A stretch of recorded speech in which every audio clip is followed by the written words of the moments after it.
Bom dia, meus queridos alunos. Que maravilha estar mais uma vez aqui com vocês. E vamos iniciar agora mais uma aula de história. Então, crianças, já estejam aí com o livro didático, lápis e borracha em mãos. Fiquem atentos agora aí na telinha. Já estou apresentando para vocês o nosso material de hoje, o nosso slide da aula de hoje. Então, crianças, observem aí a agenda. Para a sala, nós utilizaremos o livro nas páginas 68 a 71, e para casa, livro, página 71, questões 1 e 2, e caderno de atividades nas páginas 17 e 18, questões 1 e 2. Vamos começar, crianças? Então, vamos iniciar a unidade 5 do nosso livro didático sobre o assunto invasões europeias no Brasil, a partir da página 68. Mas antes de iniciarmos de fato os conhecimentos teóricos, quero apresentar para vocês um breve resumo sobre as invasões europeias no Brasil. Então, antes de iniciar a explicação desses conhecimentos teóricos, vamos entender um pouco dessas invasões por meio desse vídeo. Então, fiquem atentos aí à explicação do vídeo, ok, crianças?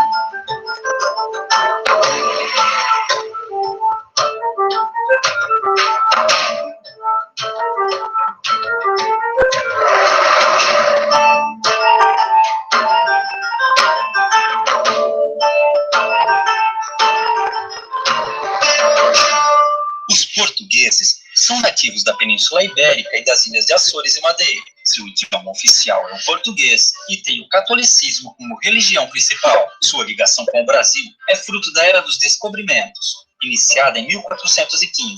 Limitados pelo domínio espanhol do comércio terrestre e pelo domínio italiano do mar Mediterrâneo, os portugueses se lançaram no Atlântico, buscando conquistar a costa africana. Com a tomada de Constantinopla pelos otomanos em 1453, o caminho para o Oriente foi fechado. Coube a Portugal encontrar um novo caminho para as Índias, feito alcançado por Vasco da Gama em 1498, graças ao aperfeiçoamento português das técnicas de navegação, cartografia e instrumentos, além de seus velozes navios, as naus e caravelas. Para contornar a África, era necessário se afastar da costa para evitar uma grande área de calmarias. Uma das versões mais conhecidas sobre a chegada dos portugueses ao Brasil em 1500 relata que Pedro Álvares Cabral acabou desviando-se demais da rota, ancorando no litoral da Bahia. Contudo, muitos historiadores acreditam que Cabral já sabia da existência de terras no oeste e foi encarregado pela coroa portuguesa de tomar posse do local. Nesse período, o Reino da Espanha também fazia grandes avanços na navegação, chegando ao litoral do Caribe em 1492.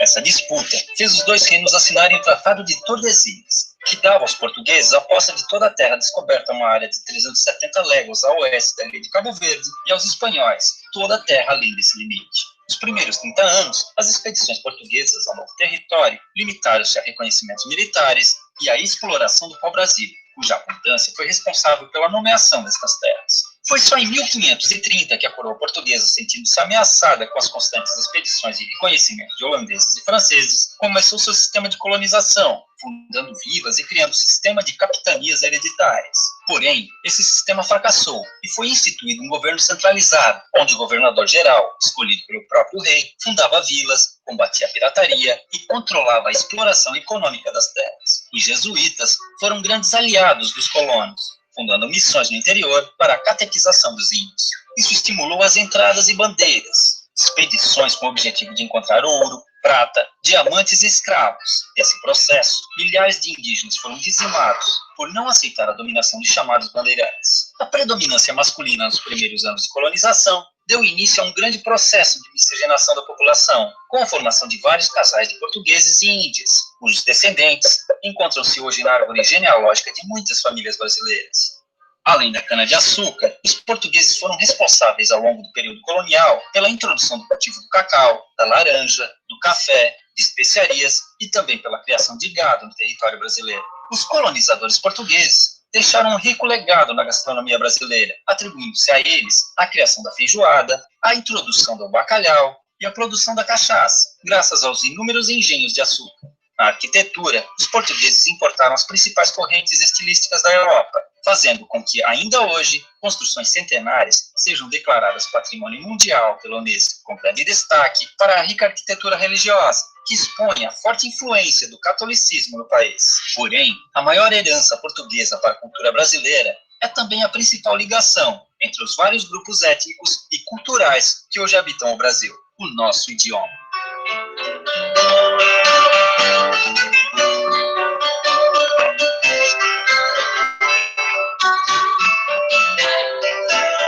Ok, crianças, vamos continuar a nossa aula, ok?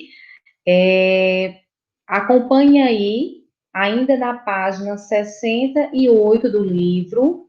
Esse vídeo, ele mencionou sobre o Tratado de Tordesilhas, capitanias hereditárias, pau-brasil, além de relatar um pouco da história dos portugueses, dessa chegada dos portugueses aqui ao nosso país, relatou também um pouco sobre esses conflitos entre os países, sobre essas invasões de outros países aqui no nosso Brasil, no nosso país, mencionou também sobre as capitanias hereditárias, Tratado de Tordesilhas, pau-brasil, que era uma grande riqueza econômica na época.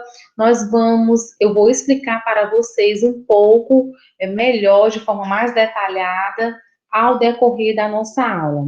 Então, crianças, agora vamos entender um pouco sobre essa ordem cronológica desses fatos, desses acontecimentos referente a essas invasões europeias no Brasil. Temos aí, a partir do ano de 1555, a chegada dos franceses à Baía de Guanabara, no Rio de Janeiro, antiga capitania de São Vicente.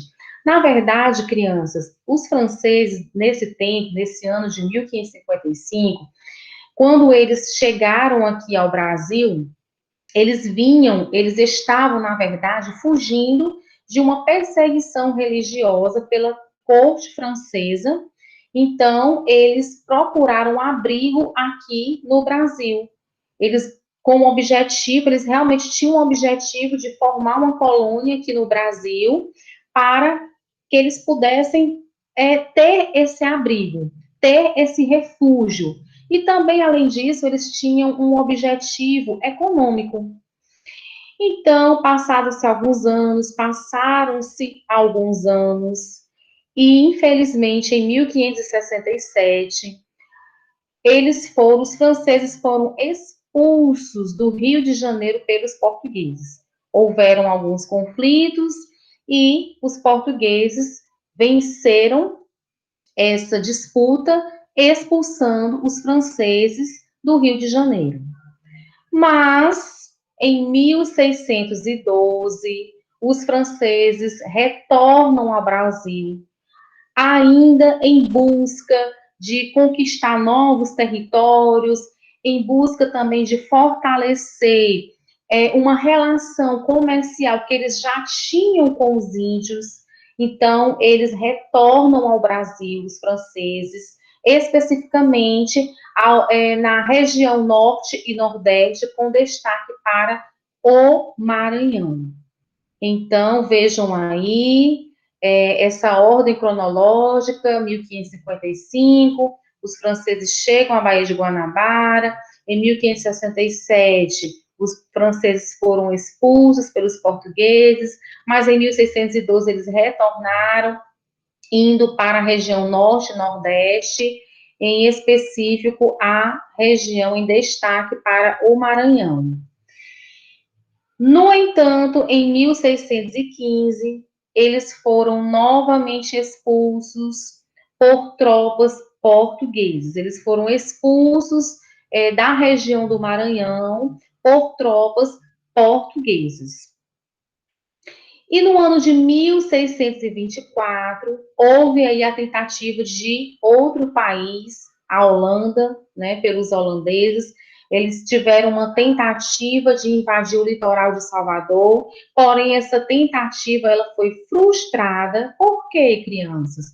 Porque as embarcações naufragaram. Então, por isso que tem aí tentativa frustrada, não deu certo.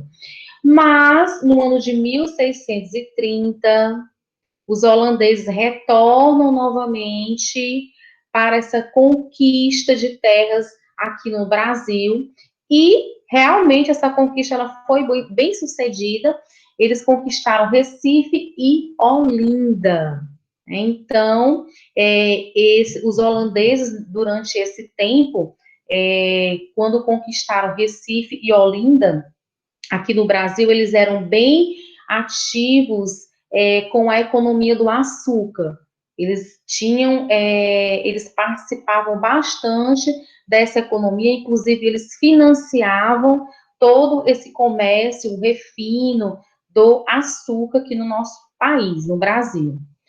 Mas, em 1654, eles foram expulsos pelos portugueses. Houve mais um conflito, houve mais uma disputa entre os holandeses e portugueses, onde os portugueses venceram e, infelizmente, os holandeses foram expulsos. Então, crianças, vejam aí a ordem dos acontecimentos, dessas invasões europeias no nosso país, inicialmente pelos franceses e depois pelos holandeses, onde houve bastante disputas aí entre dos franceses com os portugueses, depois dos holandeses contra os portugueses, e nessa disputa de posse de terras, de comércio, enfim. Vamos agora, quero apresentar para vocês uma explicação mais detalhada sobre capitanias hereditárias e Tratado de Tordesilhas, que foi, inclusive, crianças, mencionado no vídeo. No vídeo que nós assistimos agora há pouco, foi mencionado sobre essas capitanias hereditárias e Tratado de Tordesilhas, que durante essa apresentação agora aqui para vocês, no slide, não está no livro. Então, fiquem prestando atenção, fiquem atentos a essa explicação aqui do slide, porque não está no livro essa informação. Eu trouxe aqui para ampliar os conhecimentos de vocês. Então, vamos lá. Estas enormes faixas de terras, conhecidas como capitanias hereditárias, então, capitania hereditária era exatamente isso, eram faixas de terras, divisões de terras essas que foram doadas para nobres e pessoas da confiança do rei de Portugal. Então, aqueles que recebiam essas terras, que eram doadas pelo rei de Portugal, eles eram chamados de donatários. E eles tinham a função de administrar, de colonizar, de proteger e desenvolver essa região, essa terra que era doada para eles. Então, por quê? Qual era o objetivo do rei de Portugal? Realizando essa divisão dessas terras, que foram denominadas de capitanias hereditárias, porque, dessa forma, o rei de Portugal, ele passou a ter um melhor controle dessas terras, um melhor domínio, uma melhor organização da posse dessas terras. Então, realmente foi necessário para que ele não perdesse o controle do domínio das terras. Então, ele fez essas divisões e com os respectivos donatários para administrar. Agora vamos entender um pouco sobre o Tratado de Tordesilhas, que foi um acordo, né, um acordo feito entre Portugal e Espanha, com o objetivo de quê, professor André? Esse tratado, vocês viram aí, que tanto no vídeo, como também na explicação da linha do tempo dessas invasões europeias aqui no Brasil, nós observamos muitos conflitos entre França e Portugal, Espanha e Portugal. Então, o acordo, ele tinha como objetivo resolver, sanar, acabar exatamente com esses conflitos territoriais relacionados às terras descobertas no final do século XV. Então, de acordo com o Tratado de Tordesilhas, uma linha imaginária a 370 léguas de Cabo Verde serviria de referência para a divisão das terras entre Portugal e Espanha. Então, realmente, o Tratado de Tordesilhas teve esse objetivo de resolver esses conflitos territoriais.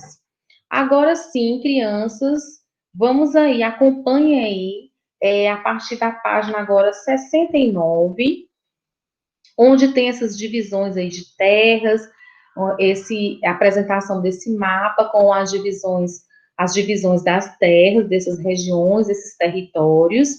Vejam aí que essas regiões, elas estão separadas por linhas, e vemos também aí, logo no canto esquerdo, do lado esquerdo, uma linha vermelha na vertical. Essa linha, ela está representando exatamente o acordo que foi feito entre Portugal e Espanha, que é justamente uma linha imaginária, o Tratado de Tordesilhas, que foi realmente, esse acordo, ele se deu exatamente para sanar, acabar, finalizar com os conflitos. Então, vejam aí que existem alguns navios ao redor da região, na cor azul. Esses navios na cor azul representam a França, então, a França está dominando aí, tomando posse dessas regiões. Observem aí as linhas, essas linhas que estão separando as regiões são representadas por capitanias hereditárias, que nós aprendemos que foram as divisões territoriais feitas pelo rei de Portugal para um melhor controle desse domínio, dessa posse, um maior controle e também maior organização da posse dessas terras. Então, vejam aí que elas estão divididas em linhas.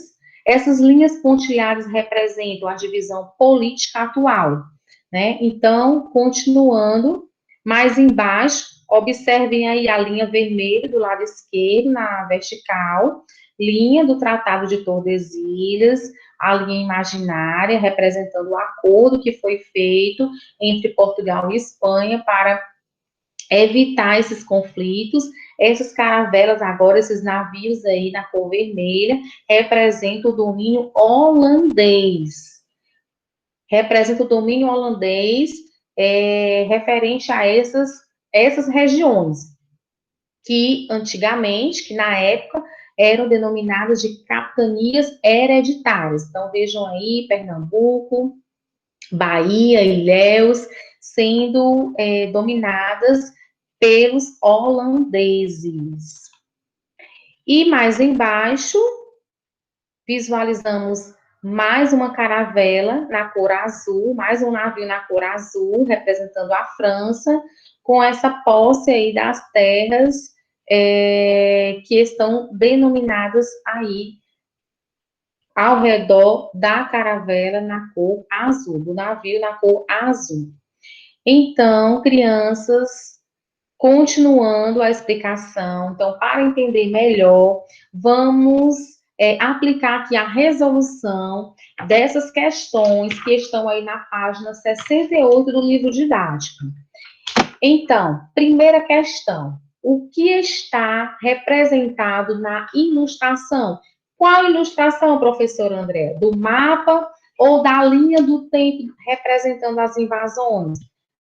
Essa essa pergunta, essa primeira questão, está fazendo referência à ilustração da linha do tempo sobre as invasões europeias aqui no Brasil, certo? Então, o que está representando essa ilustração da linha do tempo?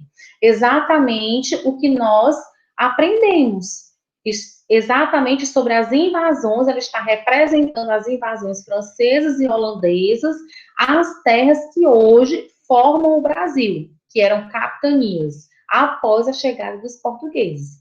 Então, representa exatamente isso, as invasões francesas e depois holandesas às nossas terras. Questão 2.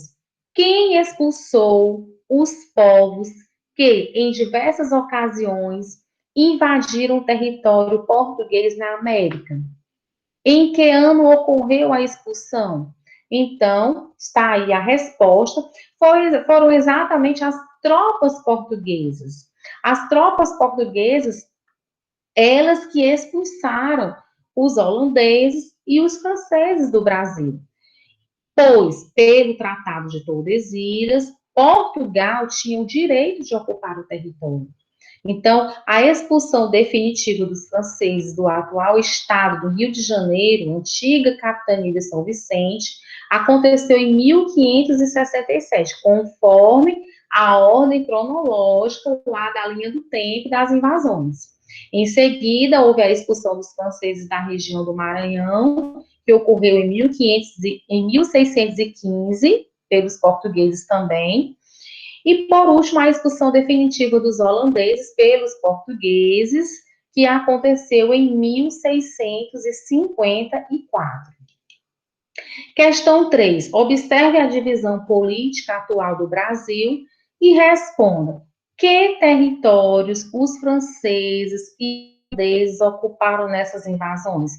Crianças, observando a imagem lá do mapa, onde nós visualizamos as divisões das capitanias hereditárias, observamos também as linhas pontilhadas que representam exatamente essa divisão política atual do Brasil, e é exatamente o que a questão está solicitando. Que territórios os franceses e holandeses ocuparam nessas invasões?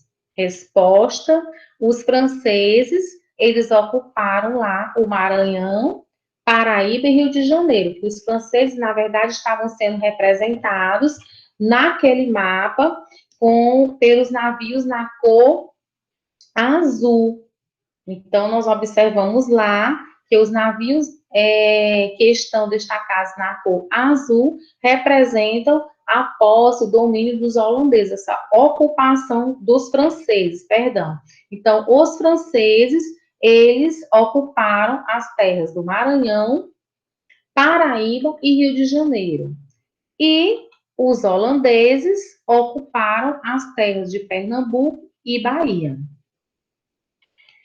Vamos agora, crianças, para a página 70 do nosso livro didático, onde nós vamos aprender um pouco sobre essas disputas pelo território do Brasil.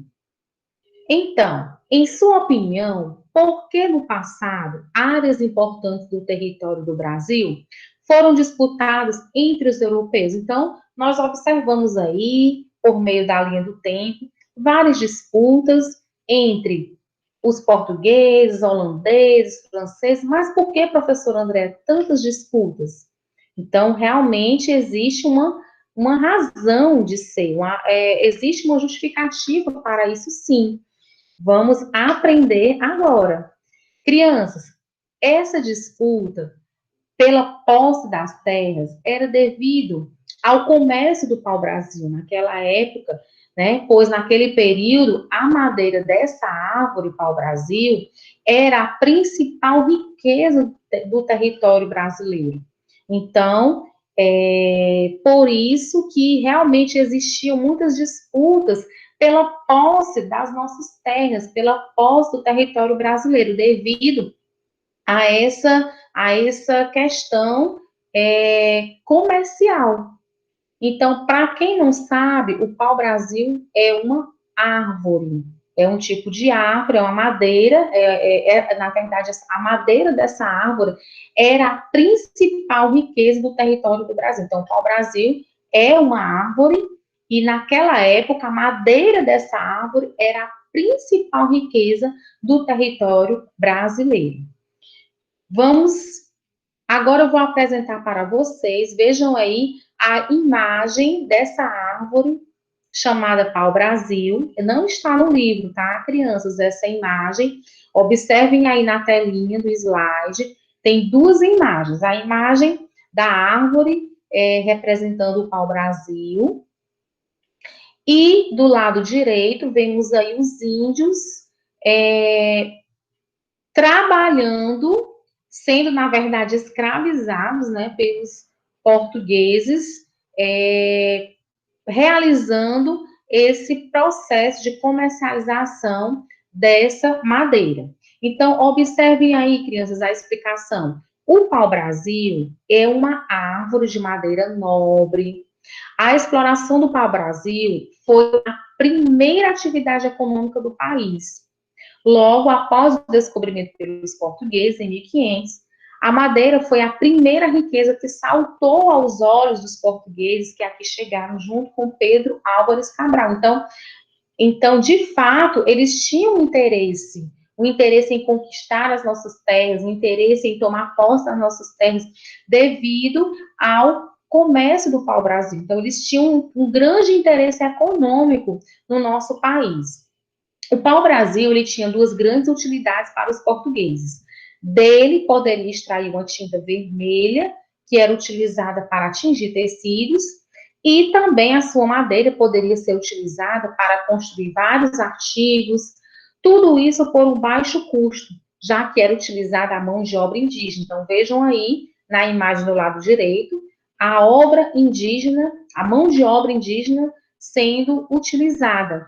Então, para os portugueses, era muito lucrativo. Por quê? Porque a mão de obra, eles não precisavam pagar um salário para os índios, para os indígenas, né? Eles, como no texto aí, eles pagavam mesmo com bugigangas, com objetos, né? Então, eles não tinham despesa com essa mão de obra, com o pagamento dessa mão de obra. Eles davam qualquer objeto, qualquer bugiganga para os indígenas, que eram realmente, verdadeiramente escravizados. Então, e os portugueses lucravam muito com isso. Então, daí o grande objetivo deles em tomar posse das nossas terras, um objetivo econômico e que, de fato, bem lucrativo, devido à mão de obra indígena, que realmente era bastante escravizada pelos portugueses. Continuando, crianças, vejam aí a explicação na página 70 do livro, acompanhe aí a leitura.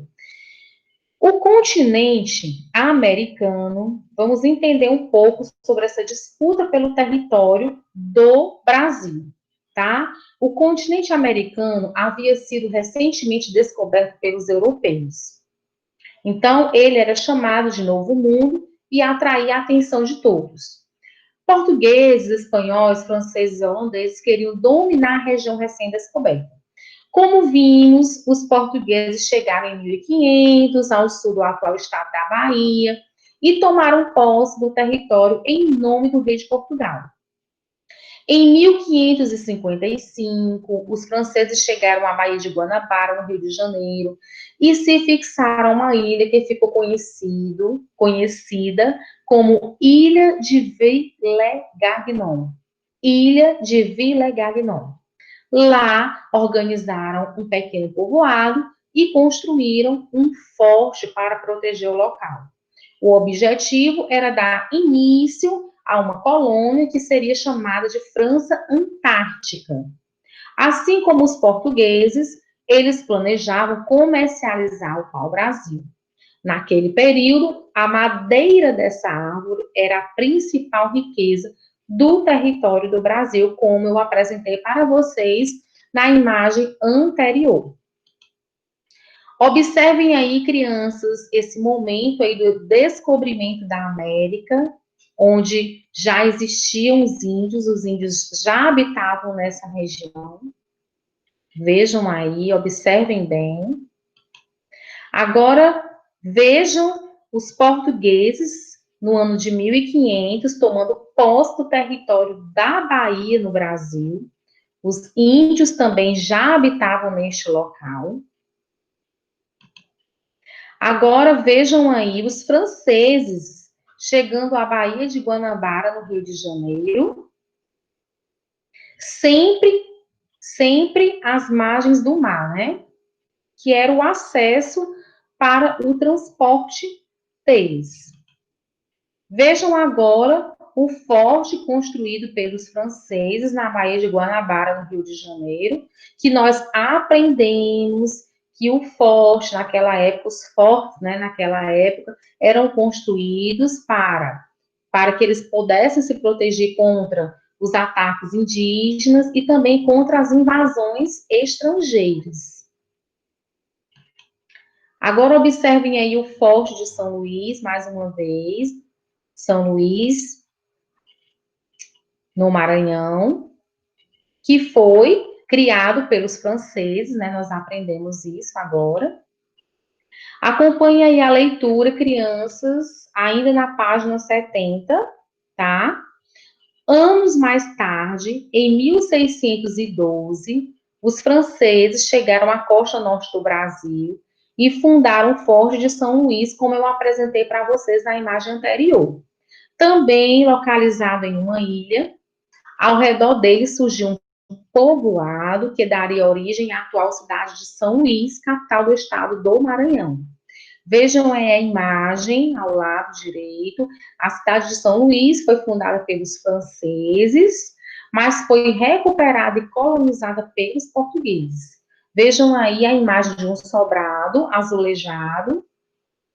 São uma forte, no caso, esses azulejos aí, desse sobrado, eles representam uma forte marca cultural da ocupação portuguesa na região, e também a arquitetura desse local.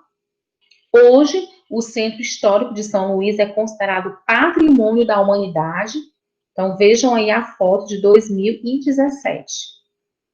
Vamos aprender um pouco agora sobre a fundação da cidade do Rio de Janeiro. Acompanhe a explicação ainda na página 70. Os portugueses expulsaram os franceses do Rio de Janeiro em 1567, pouco mais de 10 anos após a sua chegada.